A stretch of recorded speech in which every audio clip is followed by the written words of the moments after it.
Vamos, a partir de hoje, nos próximos domingos ainda, iniciar, por assim dizer, uma nova série de reflexões e que, de alguma forma, toca na questão do amor.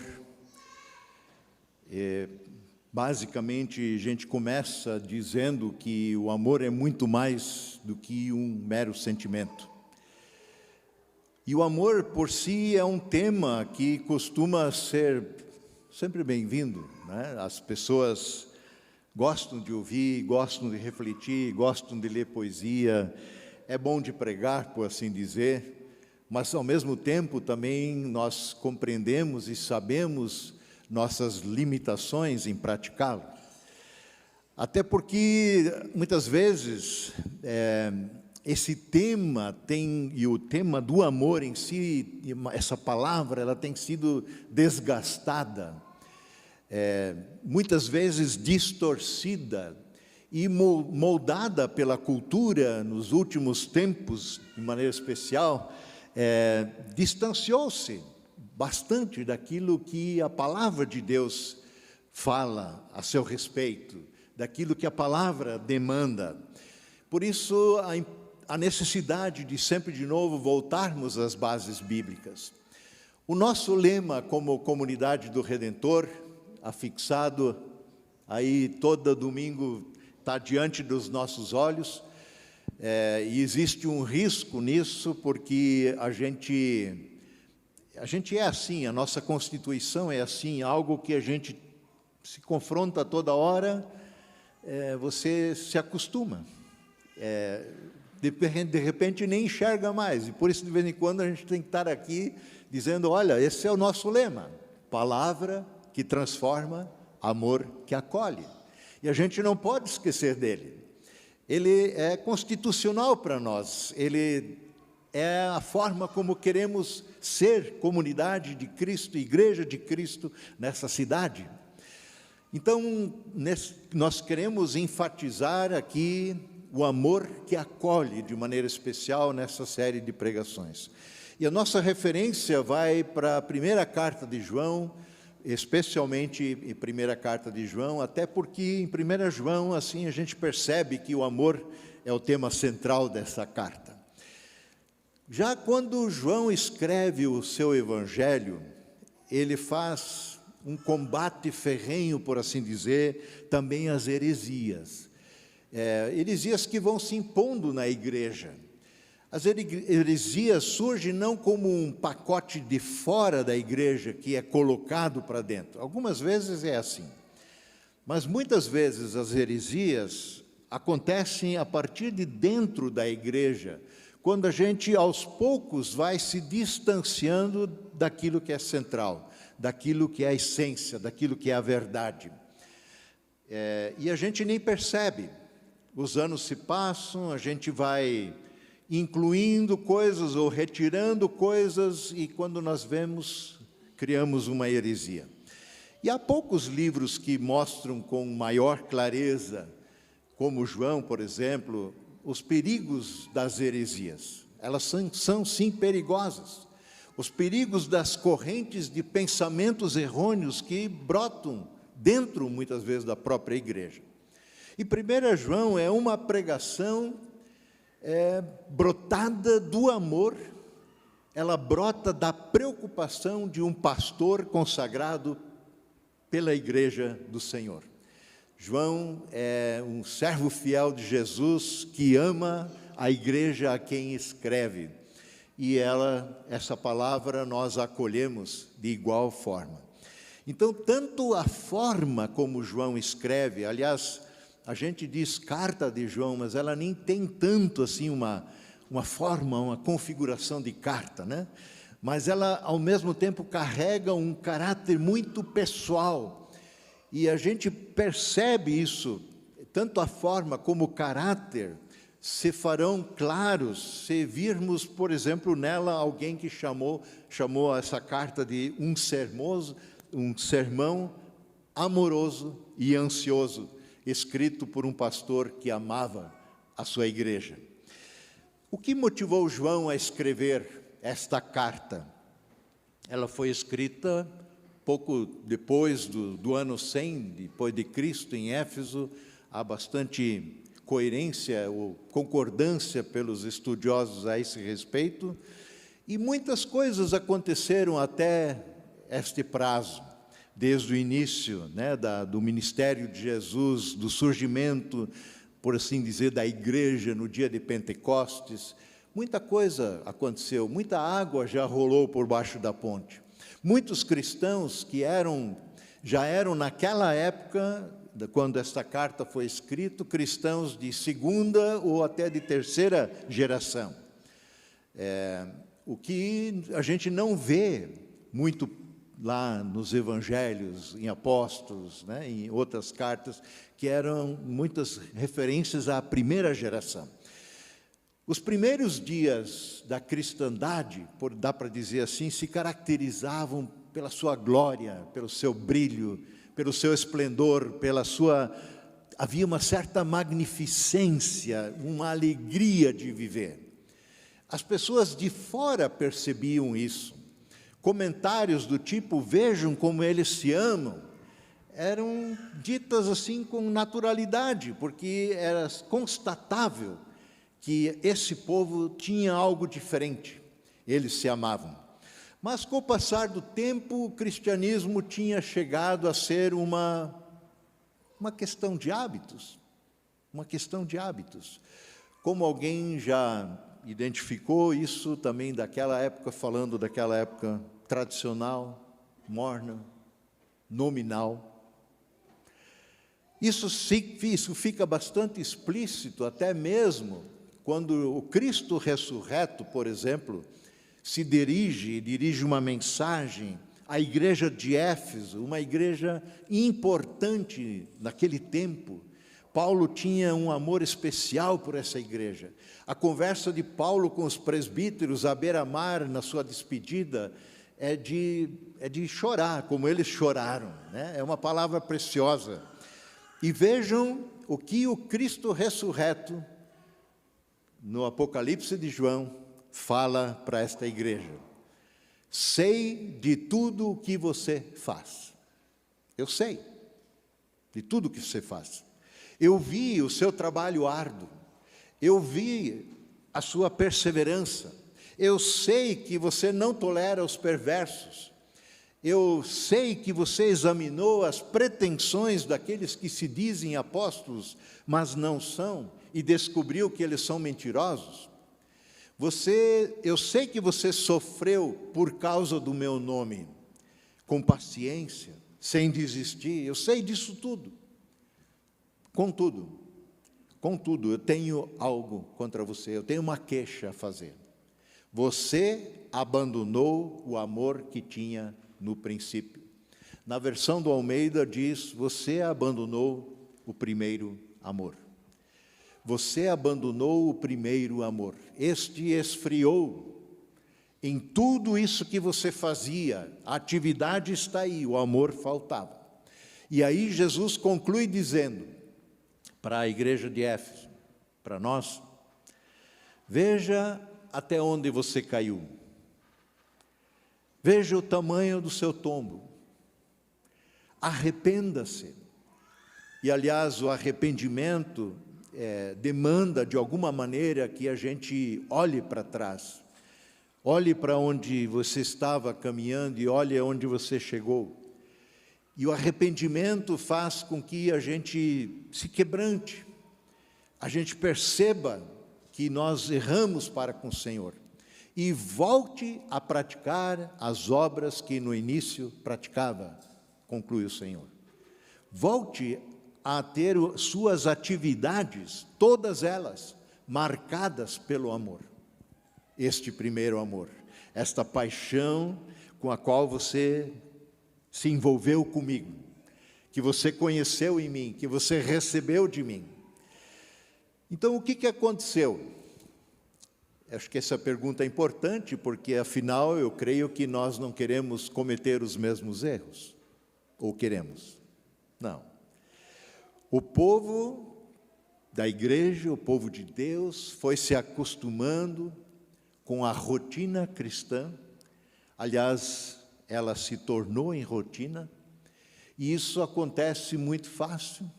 Como eu disse, a gente de repente entra aqui e nem mais percebe as coisas, os cartazes, não percebe as pessoas que estão à nossa volta. A gente tem feito aqui, pelo menos no quarto domingo, sempre do mês, o movimento de cada um escrever seu nome numa etiqueta e colar na sua camisa, blusa, para que a gente saiba quem é quem, para que a gente tenha noção que há pessoas, há irmãos e irmãs ao nosso lado, que a gente não seja indiferente para com eles, porque a gente faz disso uma rotina, um entra e sai, um vai e vem, que não muda nada. Então o povo foi se acostumando com uma rotina cristã, e eles tinham perdido algo daquele assombro, daquela paixão que estava presente no início, e as preocupações da vida, da lida diária, foram sufocando essa fé, esfriando essa fé. Jesus, de alguma forma, até coloca esta possibilidade dentro do sermão do semeador, né? A semente da fé que cai ali no meio de espinhos que vão sufocando com as lidas diárias, preocupações diárias. São tantas coisas com as quais estamos envolvidos, onde a fé é sufocada. E a igreja não sobrevive meramente de uma rotina cristã. Ela não sobrevive pela manutenção de um tradicionalismo. Ela precisa, o tempo todo, estar ligado à fonte de vida do Cristo vivo.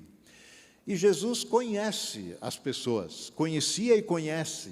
E por essa razão, no seu discurso de despedida, mais ou menos, quando ele fala dos últimos tempos que também antecederão a sua volta, uma das marcas que ele coloca em Mateus 24 é que o amor se esfriará de quase todos.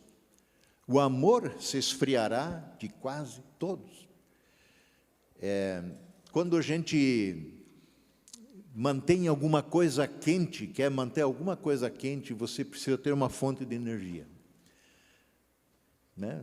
Seja fogo, gás, a gás, seja lá o que for, mas você precisa de uma fonte de energia. O sol, no momento que, por exemplo, você tira um ferro quente do meio das brasas, ele está vermelho, está faiscando de calor, e você o separa, você o deita ao lado, ele não manterá aquela temperatura por muito tempo. Em pouco tempo, este ferro deixa de ter o seu brilho, sua cor de amarelo forte vai avermelhando, daqui a pouco não irradia mais nada, e ele amornece, e ele esfria.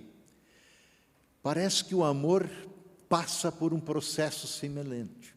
Longe do Senhor, nós esfriamos. Longe do Senhor, o amor em nossos corações gela, e nossas atitudes não passarão de meras rotinas, tradições aprendidas, mantidas, sem a motivação correta. Então nós precisamos ficar focados nesse amor, que é o próprio Senhor. Deus é amor.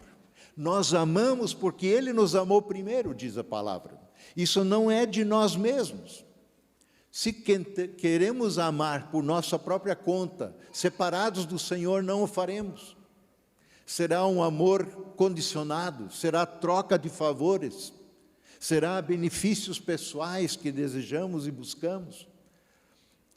O amor precisa, sim, precisa fazer parte da nossa vida diária. Afinal, ele nos diferencia. Mais do que isso, ele nos confere identidade. Veja o que Jesus disse aos seus discípulos em João 13, 33 seguintes: meus filhinhos, meus filhos, estarei com vocês apenas mais um pouco. Ele fala isso no contexto já praticamente da última ceia, palavra de despedida, preparando os discípulos para o que vem, a sua morte e tudo mais. Meus filhos, eu estarei com vocês apenas mais um pouco.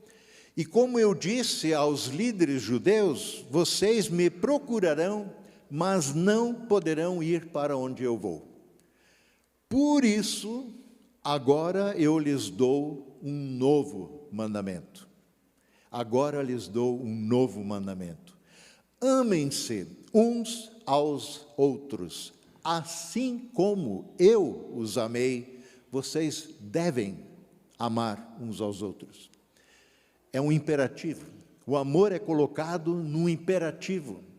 Não é assim que quando você tiver vontade, quando você encontrar uma pessoa amável, quando você levantou com o pé direito e hoje estou disposto. Não, amem-se uns aos outros. E o padrão desse amor é como Jesus nos amou. E como Ele nos amou? Ele nos amou dando a sua vida por nós. E aí ele segue e conclui dizendo, verso 35, seu amor uns pelos outros provará ao mundo que vocês são meus discípulos. Esse amor de uns para com os outros provará, testificará ao mundo que vocês são meus discípulos, que vocês andam comigo, que o coração de vocês é aquecido na minha presença, na comunhão comigo. Então nós, como já disse, eu repito, nós precisamos ficar focados nesse amor que é o Senhor. O amor precisa sim fazer parte da nossa vida diária. A gente muito fala na dimensão da fé, da graça, que não tem que, né? Como dizia meu sogro, tem que é pau de arrasto. Mas o amor nos é dado como imperativo nesta condição. E é a nossa identidade nesse mundo, é como nós amamos uns aos outros, o nosso próximo, a Deus acima de todas as coisas, conforme o mandamento nas Escrituras. Então, eu quero ainda convidar você a abrirmos um pouco e rapidamente a carta de João, a 1 João, e eu vou me ater ao capítulo 2, os versos iniciais somente. 1 João, capítulo 2, verso 1 e seguintes. Diz assim, meus filhinhos, escrevo-lhe estas coisas para que vocês não pequem. Vejam a ternura de João, deve só dar um tempinho. Vejam a ternura de João. Meus filhinhos, quando ele usa o diminutivo, aliás, não só ele, quando nós usamos o diminutivo, ele nos ajuda, de alguma maneira, a expressar a nossa ternura, o nosso cuidado, o nosso amor para com as pessoas. João, quando escreve essa carta, ele já é um homem idoso. E ele trata com a igreja com ternura, com amor, com graça. E ele usa Jesus chamou eles de meus filhos, né? E ele chama a sua igreja de meus filhinhos. Esse é o tchan dos diminutivos. E vejam ao mesmo tempo o seu cuidado pastoral com essa igreja. Olha, eu estou escrevendo essas coisas, referindo já ao capítulo 1, porque eu não gostaria, e eu quero que vocês não pequem. Não pequem, o cuidado pastoral. Porque a igreja que volta ao pecado, ela esfria, ela se distancia do Senhor. De novo há aquela separação. E por isso o chamamento de Jesus sempre é o arrependimento. Ele já falou do pecado no capítulo 1, por exemplo, o verso 8. E ele identifica de alguma forma que o pecado é universal. Sim, todos pecamos, diz a palavra. Todos pecamos e carecemos da glória de Deus. Não há um justo, não há um sequer. Paulo cita também os salmos que falam disso. E aqui João diz no verso 8, no capítulo 1, se dissermos que estamos sem pecado, enganamo-nos a nós mesmos e a verdade não está em nós. Se dissermos que estamos sem pecados, enganamo-nos a nós mesmos e a verdade não está em nós. Se você acha que pode concluir por você mesmo: mas eu sou um cara legal, né? Sou uma pessoa boa, só faço bem, sangue bom, não tem nada de errado em mim. Você está vivendo, meu caro irmão, irmã, num auto-engano. A verdade não está em você. Porque, vejam o outro verso, no verso 10, ainda capítulo 1, se afirmamos que não temos cometido pecado, fazemos de Deus um mentiroso, e a sua palavra não está em nós. Mas por que afirmarmos que não temos cometido pecado transforma Deus em mentiroso? Porque Deus fala, sua palavra fala, de que todos nós pecamos, que somos pecadores. Isso está no nosso DNA. Essa é uma constituição que não vem para nós a partir do momento que cometemos o primeiro pecado. Nós pecamos porque Ele está em nós, essa é a nossa essência da queda. E é isso que Deus afirma, é isso que a sua palavra afirma. Se nós o negamos, fazemos de Deus um mentiroso e a sua palavra não está em nós. Então, se por um lado o pecado tem essa dimensão universal, todos pecamos, por outro lado, uma segunda coisa que João diz aqui em nosso texto, é de que há perdão para os pecados. Essa é a boa notícia. Em Jesus Cristo e sua obra na cruz, há perdão para os pecados. Repito o verso 1 do capítulo 2. Meus filhinhos, escrevo-lhe estas coisas para que vocês não pequem. E aí ele segue: se, contudo, alguém pecar, não é que desejamos pecar, não é que buscamos o pecado, não é que amamos o pecado. Se, porventura, alguém pecar, e isso acontecerá, temos um advogado, com letra maiúscula, que defende nossa causa diante do Pai, Jesus Cristo, aquele que é justo. O advogado aqui não é meramente alguém que você contrata para defender a tua causa.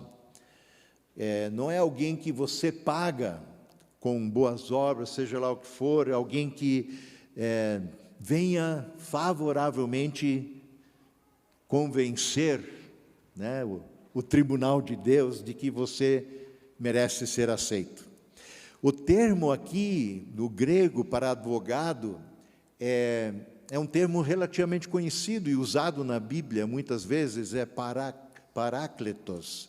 É o mesmo que identifica o Espírito Santo e que é traduzido por consolador, por exemplo, né? No entanto, essa palavra grega, parácletos, provém do verbo parakalein, que tem uma dimensão maior. E o sentido mais comum deste verbo é chamar alguém para o lado da gente, para que essa pessoa nos sirva de algum modo como ajuda, como conselheiro, alguém que anda com a gente. É este o calibre de advogado que Jesus é. Então, Jesus é mais do que um mero advogado de defesa que vai defender nossa causa, custe o que custar, a reveria do que somos o fazemos. Vejam que segue no verso 2 do nosso texto de 1 João 2. Ele mesmo, se porventura pecarmos, temos um advogado, mas Ele mesmo, Jesus, não um advogado, Ele é o sacrifício para o perdão dos nossos pecados, e não apenas de nossos pecados, mas dos pecados de todo o mundo. Jesus morreu uma única e definitivamente na cruz, uma única vez e definitivamente na cruz, para perdoar o pecado de todo o mundo. Nenhuma única pessoa, não importa o que ela tenha feito na vida, será condenada ao inferno, uma vida longe do Pai na eternidade, por causa do seu pecado, porque esse Jesus tomou sobre si. Mas se não acolhermos a Jesus como Salvador de nossas vidas, então sim, rejeitamos a única tábua de salvação que temos, que é Cristo Jesus. O nosso pecado é o nosso maior problema que nos separa de Deus. e nós não temos o que dar em troca, porque o salário do pecado é a morte. Assim foi dito a Adão e Eva: se vocês tomarem do fruto do conhecimento do bem e do mal, certamente vocês morrerão. Eles comeram, não morreram fisicamente naquele momento, mas morreram espiritualmente. Deus teve que se separar deles para até preservar a sua vida.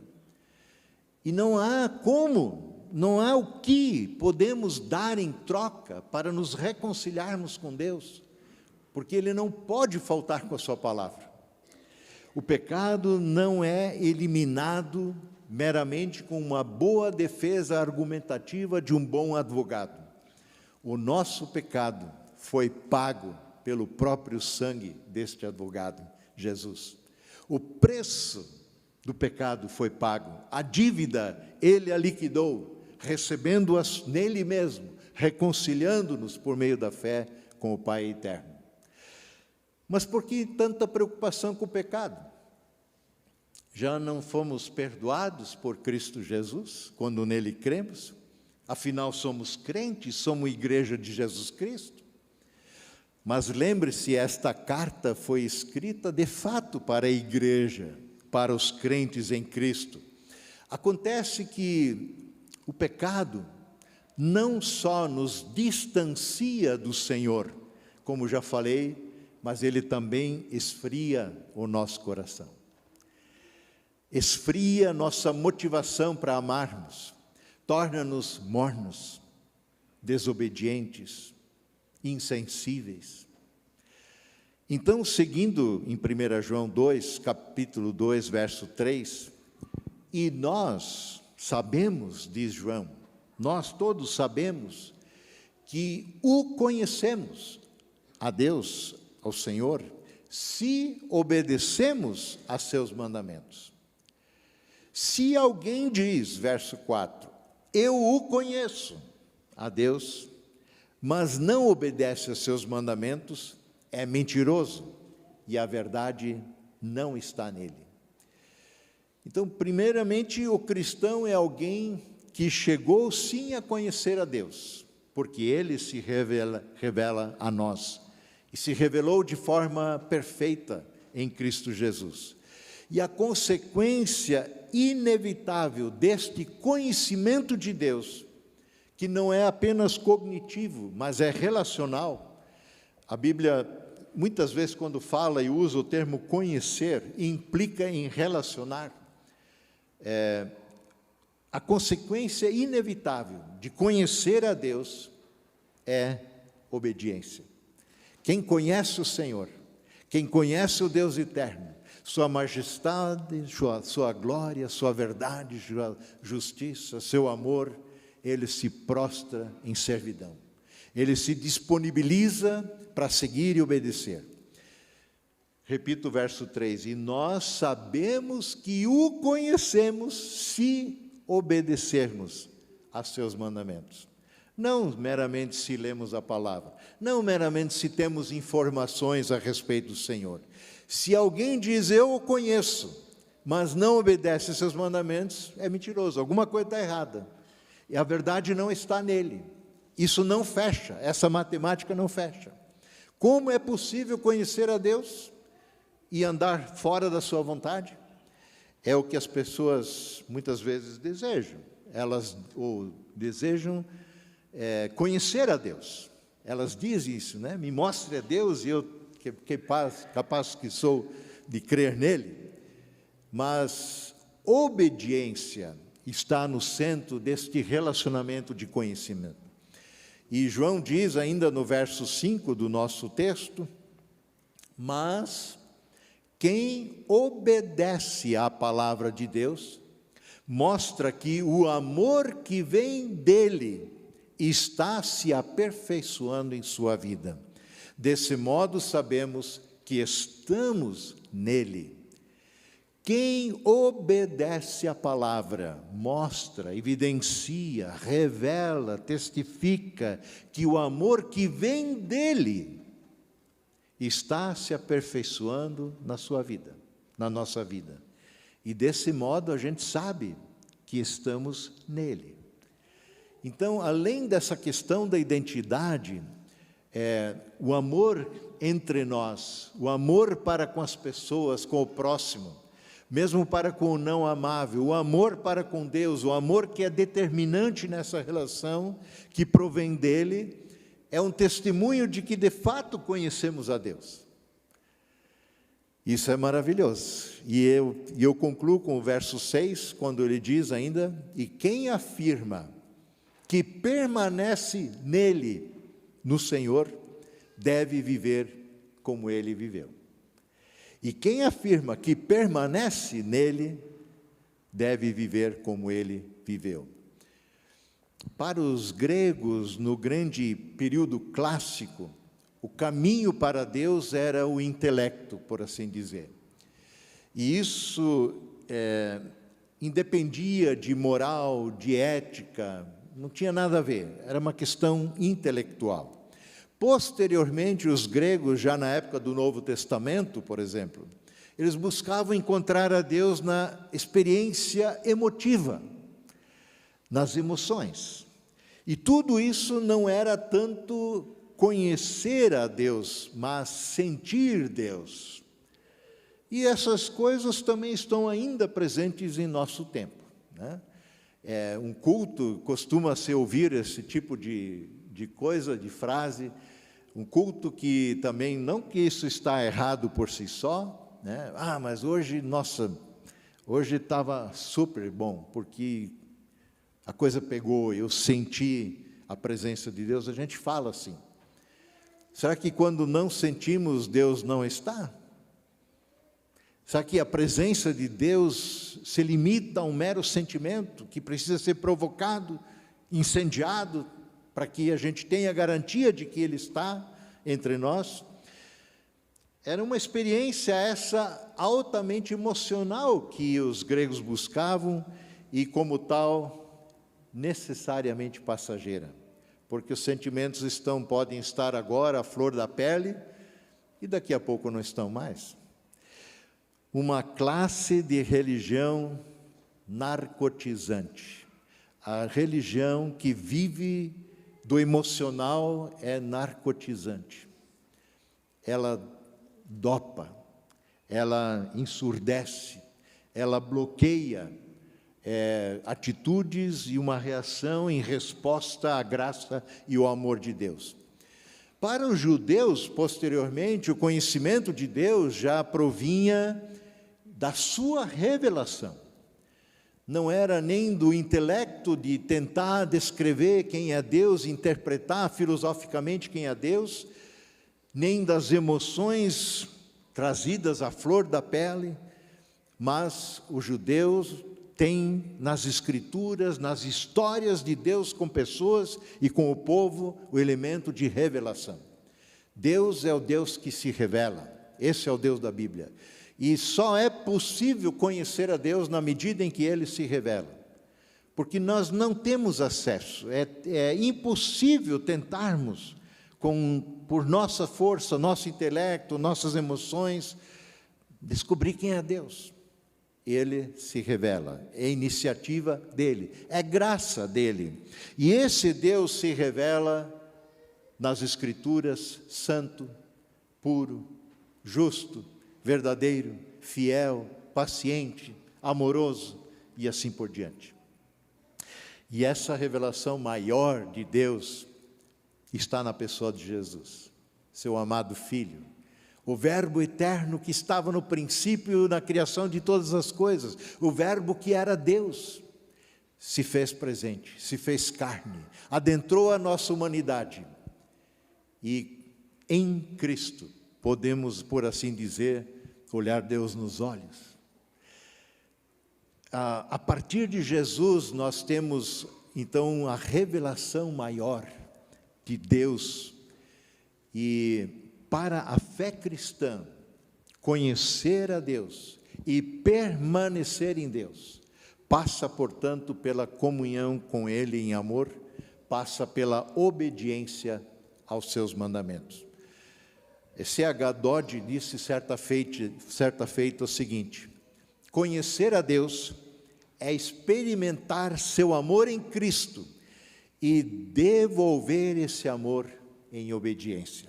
Eu repito, conhecer a Deus é experimentar o amor dele em Cristo e devolver esse amor em obediência, amando o próximo. Então João deixa claro que a única maneira em que podemos mostrar que conhecemos a Deus é obedecendo a Ele. E é a única maneira que podemos mostrar que estamos em comunhão com Cristo é imitando a Ele. Obediência é seguir ao Senhor, é amar, é obedecer. Mas quem obedece à palavra, verso 5, eu repito, de Deus, mostra que o amor que vem dele está se aperfeiçoando em nós. E desse modo sabemos que estamos nele. E quem afirma que permanece nele, deve viver como ele viveu. Este é o chamado que nós temos e que nos é também renovado aqui nesta manhã. Palavra que transforma, amor que acolhe. Não é do nada que estas duas formulações estão aqui juntas e estão, por assim dizer, na ordem certa. Nós fomos, de alguma forma, alcançados por esse Evangelho, que é Jesus, que tem transformado nossa vida. A partir disso, em obediência a esse Senhor, vivemos num amor que é acolhedor, que recebe, que serve, que se disponibiliza, que enxerga a necessidade do outro. Que o Senhor nos ajude a ser igreja do Senhor e assim espelharmos ao mundo que somos seus discípulos, espelharmos a essa cidade que tememos e amamos o Senhor. Amém.